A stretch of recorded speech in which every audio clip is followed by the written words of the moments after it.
Michel Malla. Yes, lefty. Strong man. Nice. Kishore Mahathir.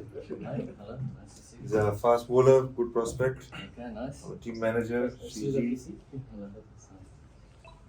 Rohit, captain. Well done. Great stuff. The left arm spinner, Lalit. Lalit, very skillful. Well done. Good at the death as well. Ganendra Malla. Hi. Nice to meet you. Thank you. He's been with the national team for a while. Okay. And actually one of those early, what do you call it, torch bearers for the Nepal cricket. Second generation Yeah. playing for since 2006. Nice. You're still looking young. Competing with these boys. Hello. Nice to meet you. What's your role? I think that's what's your name? Okay. Nice. The 99. Hi, hello. Yes, I spoke to you the other day. Yeah, well done. That was well done. Nice. Yeah, so expecting few more to join. Most of them get excited if someone's going to come a minute late so that we can have a little more money in our kitty. But we do it in a nice way. So Takashinga tomorrow, huh? Yes. Little more early movement if you lose toss. Yes. Interesting.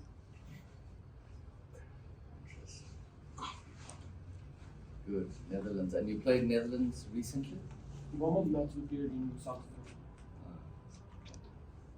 That's good. Good to have experience. Yeah. Forgot the ground where we played, but it had similar moment in the morning. Yes. We played in. Have you played the Takashinga already? Yeah. That's Sandeep. Met him. Hi Sandeep. How are you, sir? I'm good. How are you? Alright. Arjun is the wicketkeeper batsman.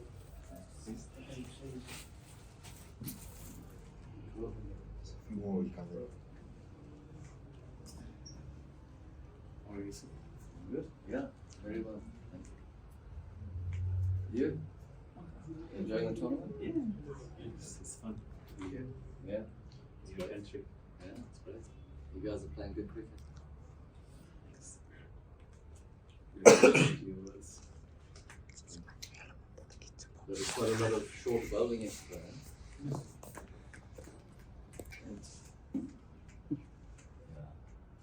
So you need some more practice on that. We can see the ball is coming, but while hitting it's getting too late. Yeah.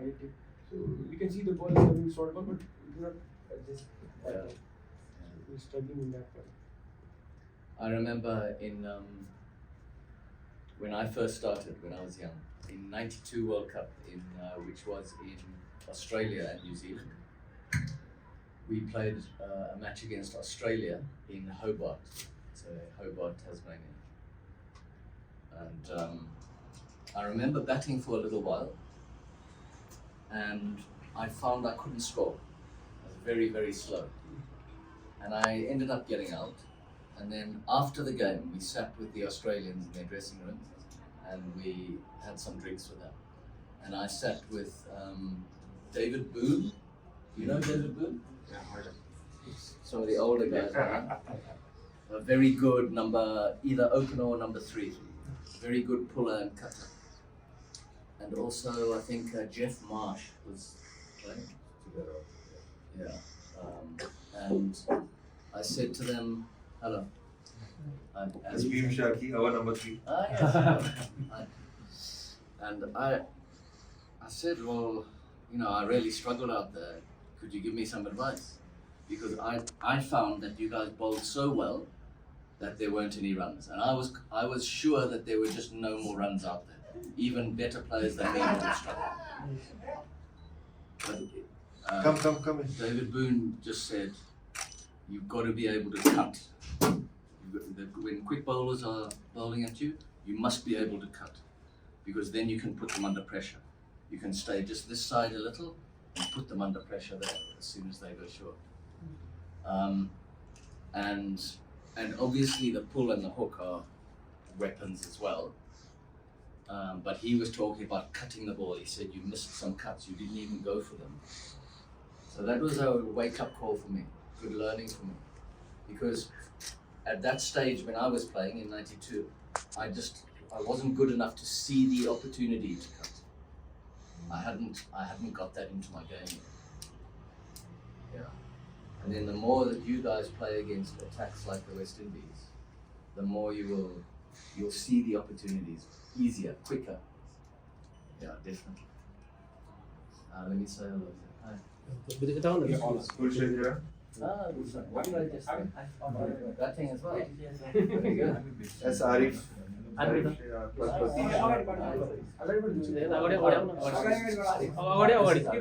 you are? You have a nice set. Ah, hey Karan, well done, well bowled. Good luck. Everyone met? Dipen Jhaveri, Nasik. Yes. So, alright. I guess you're willing to join in our routine, so we'll start with that. Lovely. Let's join in then. Of the body to the ground. But again, the feeling of the chest rising on the inhale and falling on the exhale.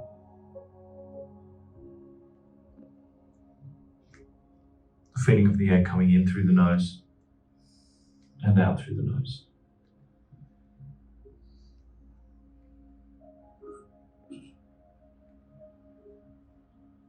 You can, of course, close the eyes or feel free to leave them open.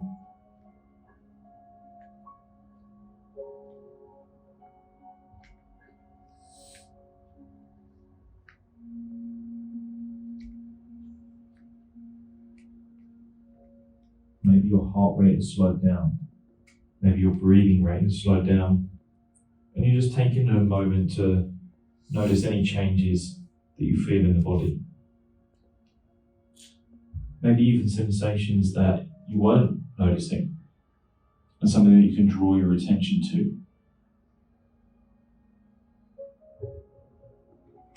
But as we go through this practice, we're going to look to draw our attention to different places, but then train ourselves to refocus and come back to an anchor point, which is more than likely going to be our breath.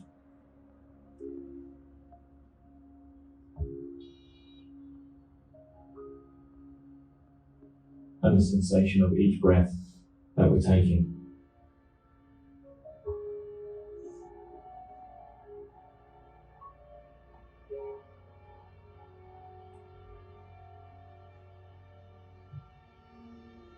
And it's okay if you start to become distracted of maybe things that are going on around you.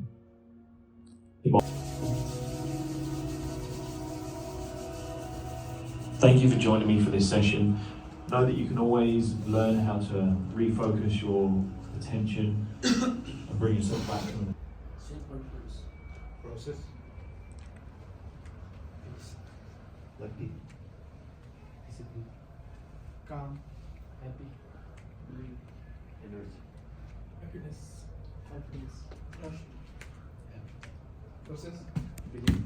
process, Faith. focus, strong. Thank you for participating. Obviously, today's biggest opportunity for me and for all of us is a lot of listening and interaction. I know I had a couple of conversations with you. If I just talk about this one thing, one or two of your own personal journey and incidents, Sure. No problem. the one which you shared with me last time around when we just had a coffee, that 10 days where you went. Oh, the meditation one? Yeah. Okay. Shall I share with the boys? Yes, please. Okay. Can I sit down? Yeah, please. Yeah, that's for you now. So, we were having a conversation the other day, and he was telling me about the little meditation sessions you do before the game, which I think is a really lovely idea. Like doing things together is part of bringing bringing a team together, I find. So a few minutes like that seems like a very lovely way to spend a bit of your preparation time. And your togetherness is very important for your chances of you doing well. So I thought that was a good idea. And then we were talking about meditation, and I mentioned to Monty that I'd been to Nepal, and I did a. Do any of you know Vipassana meditation? Is this very well known in Nepal? Yeah. Okay, so I went to I did a 10-day silent meditation course in Kirtipur, up near the hospital, up the hill, near the little hospital. There's a little Vipassana center there, which was very interesting for me. It was so cold. I was so cold. It's the coldest I've ever been.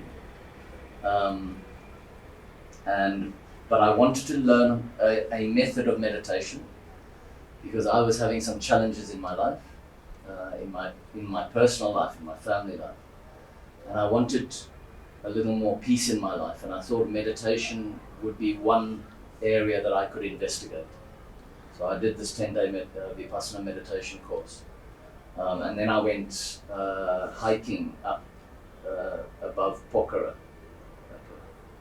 It was very lovely. It was very nice to be in the country. But the meditation has certainly helped me, and it also reminded me, Monty, of so listening to that guy speak about breathing. I found in my early cricket days, when I was a young guy playing, waiting to bat in a test match, I found that I was very anxious, very nervous. And I didn't like the feeling. It felt very uncomfortable, and I didn't feel in control of myself. Is everyone understanding the English okay? It's okay? No problem. And I didn't feel in control, and that's not a nice feeling. I know you can't control everything. I understand that. But I wanted a little more control of the way I was feeling and thinking. Okay? So I tried to use breathing techniques, especially when I was sitting waiting to bat or waiting for the bowler, because I wanted to have more control of my thoughts when the bowler was running in. So I used to listen to a meditation tape of my own. Do you remember a squash player called Jahangir Khan? Older guys? Older guys. Yeah. Anyway, he's very famous Pathan. Came from Peshawar, where all those great squash players came from, I think. And he made a hypnosis tape, it was called, but it's very similar to meditation, where you get into a relaxed state, and then it was a squash tape actually, and he talked about getting his mind ready for squash, and I just changed some of the sentences for cricket. So, and that meditation come hypnosis definitely helped me feel like more in control of myself, in control of my thoughts, in control of my breathing. Gave me a routine when I was like setting up my stance, and I was able then to be able to focus in on the ball and the bowler without thinking about too many other things, like what happens if I nick it, or the run rate's too high. So it really helped me clarify my thoughts and be able to focus in on watching the ball, and then trusting myself that I would react well because I've trained myself well. And that's the point of doing all your hard work in practice, isn't it, as a batsman? You want to do all your hard work in training so that in the end you can stand there and say, I'm ready. You bowl the ball, I don't have to think too much, bowl the ball, I will react well. I've already seen where the field is, I've seen what the pitch is like, I know whether it's going to swing or not. So I've got all that information in my computer, Now I can stop thinking and watch the ball and react. That's the purpose of training. So that's how I sort of that's how I have my own personal sort of ideas on using meditation, using the breath, and getting some sort of control. Yeah. Very in-depth explanation. I think a lot of these boys, I must say, I'm thankful to them that they just blindly trusted me on getting into this routine. I'm just validating it even more, hearing it from someone who has been successful right up there. So,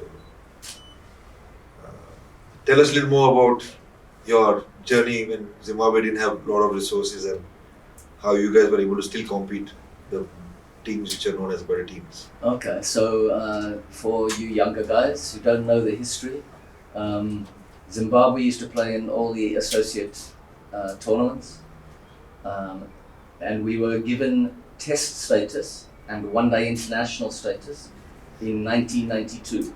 Okay, so prior to that, we have to win ICC tournaments, like you guys have to come and qualify and stuff. Zimbabwe is a small nation, 12 million people, and football is the main sport. So I hear that Nepal has 35 million people, and cricket is the national sport. So you've got an even better future than the Zimbabwe cricketers because of that, the passion for the game, I think, that you have. But I think I had two main motivations, things that drove me to like work hard in the gym. I know it doesn't look like I worked hard in the gym, but this is a long time ago. But things that drove me to work hard in the gym and also think about my game, and then fight hard against the opposition. Two main motivations. The first one was we wanted to prove to people that Zimbabwe deserved their international status. That's what we felt. And that drove us as a group to work very hard together. And I think from what I've heard, that you guys are doing similar work together. And I'm sure you are, in a similar way, very proud to represent your country. So we were very driven to do our country proud. And so, like, for instance, we didn't have the fast bowlers or the skillful batsmen that other teams had, but we did work extremely hard at our fielding because we knew that we could be a very good fielding side. So we became a very, very excellent fielding side.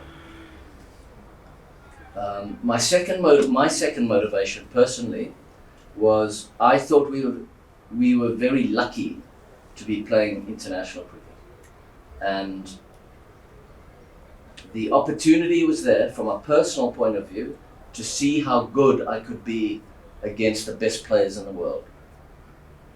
So that was very interesting to me because I was quite small, not very strong, not as talented a hitter as some of the other guys, even in my team, but certainly around the world.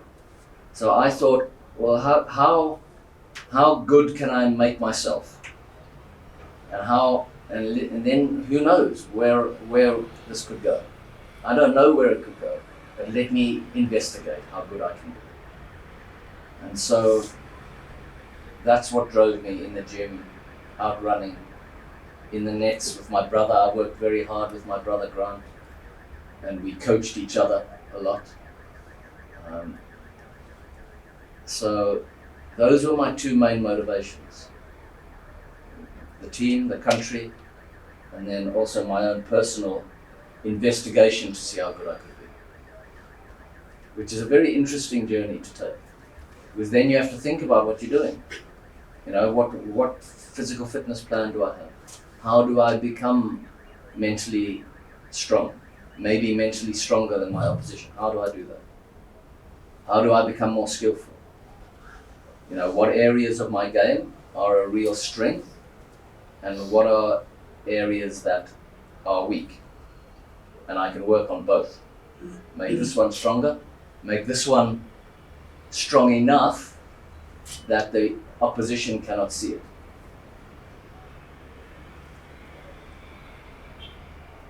Cool. I'll keep the floor open now from here on. Yeah, sure. I'm sure they will have some interesting questions. Yeah, Monty wanted you guys to ask some questions. If you want to, you can ask anything you want. I can answer. If it's confidential or secret, then I'll just say cannot answer. But feel free. It doesn't matter what you want to ask. No problem. No problem. I don't know how long you want to. Again, just to give updates and information that keeper batsmen always batted in top order. So it was double the workload. And he managed it well. He managed it really well. If you go back and look at Andy Flower's stats, you'll come to know. In India, obviously, a lot of people remember him for sweeps and reverse sweeps and keeping the spinners out of contest. Yeah, so that was one of my strengths, was playing spin. So I could really put the spinner under pressure more than I could put fast ball. But then you don't want your weak areas to be seen by the opposition. You want to work hard at them.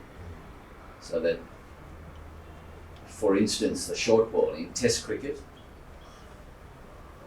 even if you can't pull, if you like play the short ball like this, and you watch it go past like this, and you look at them as if it's nothing important, they stop bowling them. They think they're just wasting their energy. So these messages that you send the opposition are very important.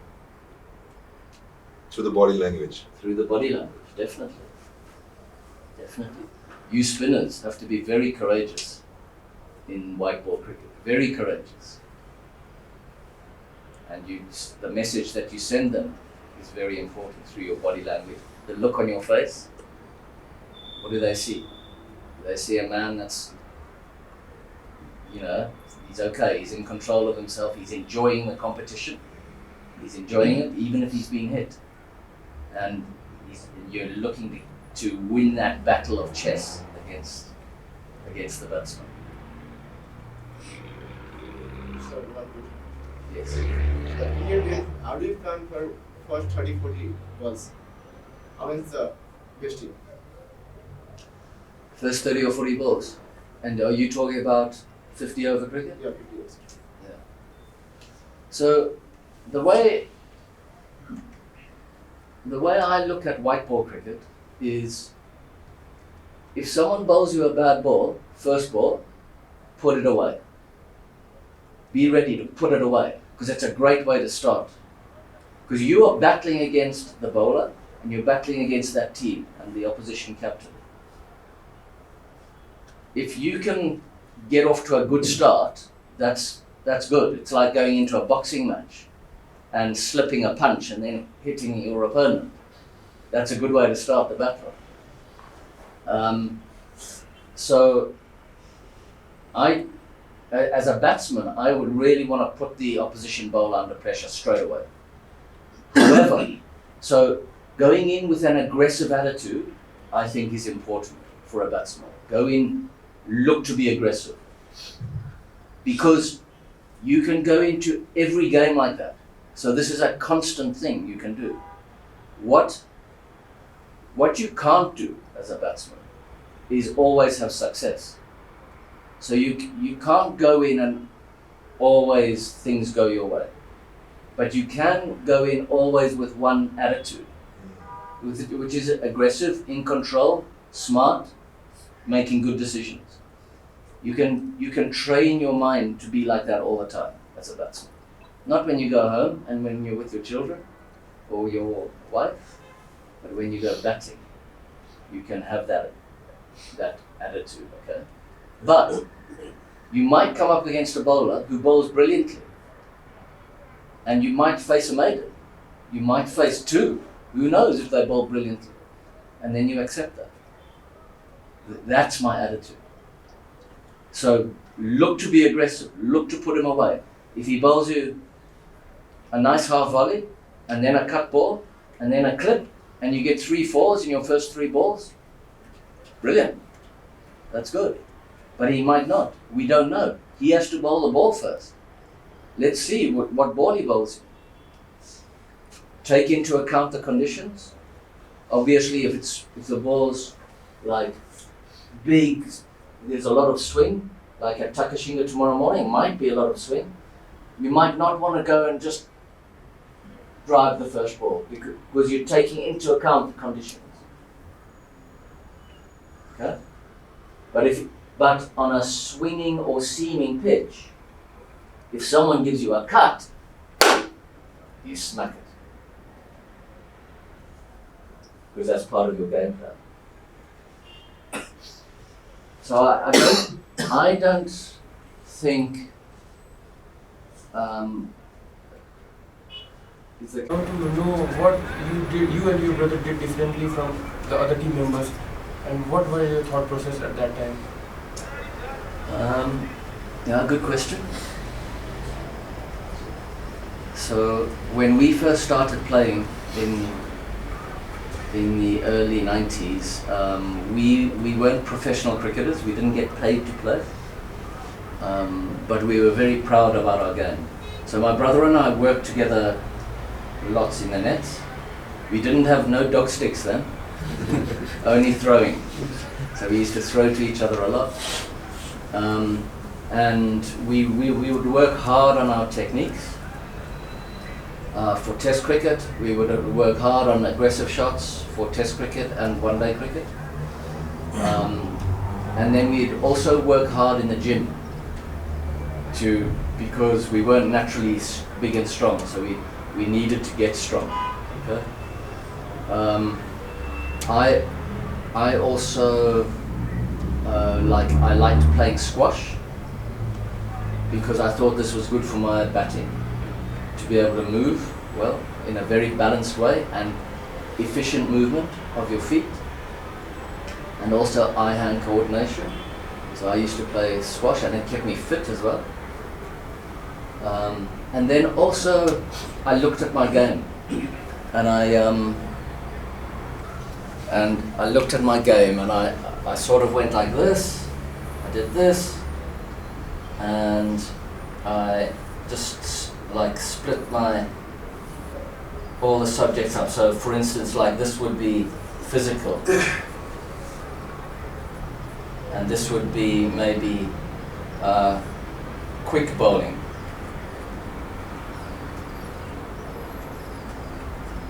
And this would be mental strength. And then this would be spin. And then this would be wicket keeping. So I was a wicket keeper. And then this might be decision making.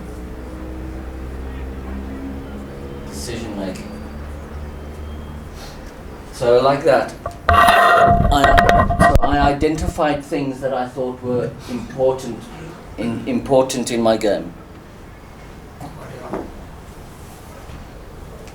I identified a whole lot of things that I thought were important in my game, and then I thought, like, where am I? How good am I in these things?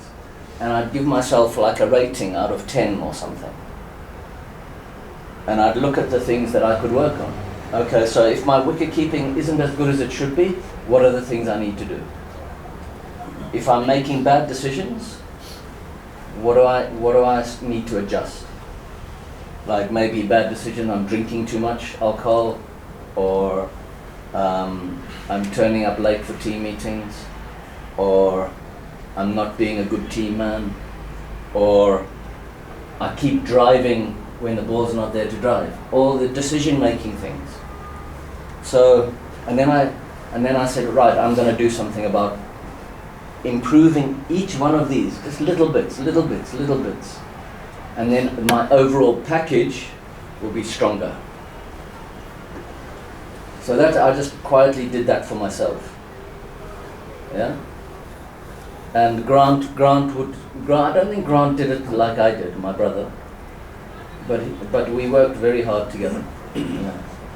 And then the thing is, if you put in the work, then you feel more confident about yourself if you put in the work, because then you feel you deserve some success. If you don't put in the work and you're lazy and you take shortcuts and you lie about really what you're doing, then deep down you don't feel as if you deserve success. This is important for the individual and for the team, I think.